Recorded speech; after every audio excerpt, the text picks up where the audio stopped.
மறந்து போச்சு, அதை விடுங்க. ஒரு முக்கியமான விஷயத்த சொல்லணும். என்ன மேட்ருன்னு பார்த்தீங்கன்னா, நான் வந்து தாம்பரம் டு செங்கல்பட்டு வந்து நானும் என் ஃப்ரெண்ட்ஸும் வந்து டிக்கெட் எடுத்தோம்.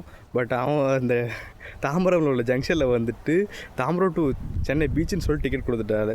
ஸோ இந்த டிக்கெட் நாங்கள் வந்து அவசரத்தில் கவனிக்காமல் வந்து ட்ரெயின் ஏறி செங்கல்பட்டில் இறங்கணுன்னா ரீச் ஆனோன்னா எங்களுக்கு டிடிஆர் பிடிச்சி டிக்கெட்டை கட்டும்போது நம்ம தான் டிக்கெட் எடுத்துருக்குமேன்னு சொல்லிட்டு தைரியமாக டிக்கெட்டை கொடுக்கும்போது அவர் அந்த டிக்கெட்டில் உள்ள நேம் பார்த்துட்டு அவர் வந்து ஃபைன் கட்ட சொன்னார். ஸோ வந்து நாங்கள் தான் லைபிலிட்டி இல்லையா ரூல்ஸ் படி பார்த்தா. பட் நாங்கள் வந்து அந்த ஆஃபீஸில் போய் ரெக்வஸ்ட் பண்ணோம், இந்த மாதிரி அந்த ஜங்ஷனில் நான் சொன்னேன், பட் அவங்க வந்து மாற்றி கொடுத்துட்டாங்க. பட் எங்கள் மேலே எந்த இஷ்யூ இருக்குன்னா நாங்கள் ஒரு 50% நாங்கள் லைபிள், பட் இன்னும் 50% நீங்கள் லைபிள் அப்படின்னு ஒரு ரெக்வஸ்ட்டாக நான் கேட்டேன். பட் அதெல்லாம் முடியாது, ரூல்ஸ் தான் சொல்லுன்னு சொல்லிட்டு அந்த மேம் சொன்னாங்க. ஸோ அந்த ஃபைன் கட்டின பில்லை தான் வந்து நீங்கள் பார்த்துருப்பீங்க. சரி, அப்படி நம்ம கொஞ்சம் லாஜிக்காக பேசுவோம் இல்லையா, அந்த லாஜிக்காக தான் நான் பேசினேன். ஏன்னா நாங்கள் வாங்கின ஒரு 1 hour அதுக்குள்ளேயே வந்துட்டு நாங்கள் செங்கல்பட்டு ரீச் ஆகிட்டோம். ஸோ அதில் உள்ள டைம் கூட டிக்கெட்டோட டைம் கூட பாருங்கள், அது வந்துட்டு நம்ம பீச் போய்ட்டு என்னோட வர முடியாது. ஸோ லாஜிக்காக பார்த்தீங்கன்னா அதில் ட்ராவல் பண்ண டைம் வந்து கரெக்டாக இருக்கும் அப்படின்னு நாங்கள் சொன்னாலும் அதையும் அவங்க ஏற்றுக்க மாட்டாங்க. ஃபார் எதுக்குன்னா ரூல்ஸ் அப்படி சொல்லுதுன்னு அப்படின்னு சொல்லிட்டு என்னடா பண்ணுறேன்னு சொல்லிட்டு நாங்கள் தானே லைபிள்னு சொல்லிட்டு இப்போ பர்சனுக்கு 265 அப்புறம் 3% சேர்த்தா வந்து 795ன்னு சொல்லிட்டு ஃபைனும் கட்டிட்டோம்.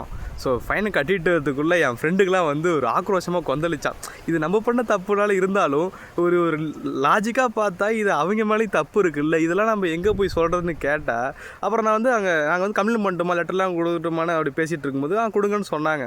ஸோ நாங்கள் எழுதி கொடுத்தாலும் இங்கே என்ன நடக்கும், அக்கார்டிங் டு ரூல்ஸ் படி எல்லாம் நடக்கும்ன்றது எங்களுக்கு தெரிஞ்சிருச்சு. ஸோ அந்த லெட்டர் நான் எழுதி கொடுக்கல, பிகாஸ் நாங்கள் தான் லைபிள். ஸோ இனிமேல் நாங்கள் உருப்பிடணும் அப்படின்னு சொல்லிட்டு அதை மேக் அவேர்னஸ்ன்னு நாங்களே எங்களுக்கு சொல்லிக்கிட்டோம்.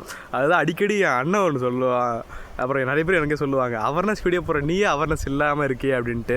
ஸோ வந்து தப்புன்றது இயல்பு தானே. ஸோ தப்பு பண்ணி கற்றுக்கிட்டு அதில் முடிஞ்ச அளவுக்கு அவேர்னஸ் கொடுக்குறேன். ஸோ நீங்களும் அவேர்னஸாக இருக்குன்னு சொல்லிட்டு அந்த வீடியோ. ஸோ இதெல்லாம் நான் பேசினாலும் இந்த விஷயங்கள்லாம் பார்க்கும்போது, இந்த சிஸ்டத்தெல்லாம் பார்க்கும்போது ஒன்று தோணும்ல. ஏன்னா அடுத்த டே வந்து நான் இப்போ என் ஊரில் இருக்கேன்ல, நான் வந்துட்டு 2 மணிக்கு ட்ரெயின் வரும்னு சொல்லிட்டு 2 மணி நேரம் நாங்கள் வெயிட் பண்ணுறோம், 4 மணிக்கு ட்ரெயின் டிலே.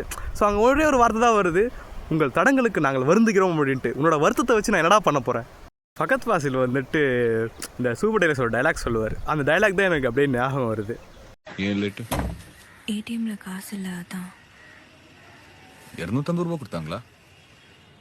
புரியல. இல்ல, நம்ம அக்கவுண்ட்ல காசு இல்லாம செக் பவுன்ஸ் ஆனா 250 ரூபா புடுங்குறாங்கல்ல, அந்த மாதிரி அவங்க மிஷின்ல காசு இல்லைன்னா நமக்கு 250 ரூபா கொடுக்கணும்ல. சிஸ்டம் இப்படிதான். சிக்னல்ல நிக்கலன்னா நம்ம கிட்ட 200 ரூபா புடுங்கிடுவானுங்க. அதே சிக்னல் வேலை செய்யலைன்னா நமக்கு 100 ரூபா கொடுக்கணும்ல, கொடுக்க மாட்டாங்க. கம் நாட்டி பசங்க.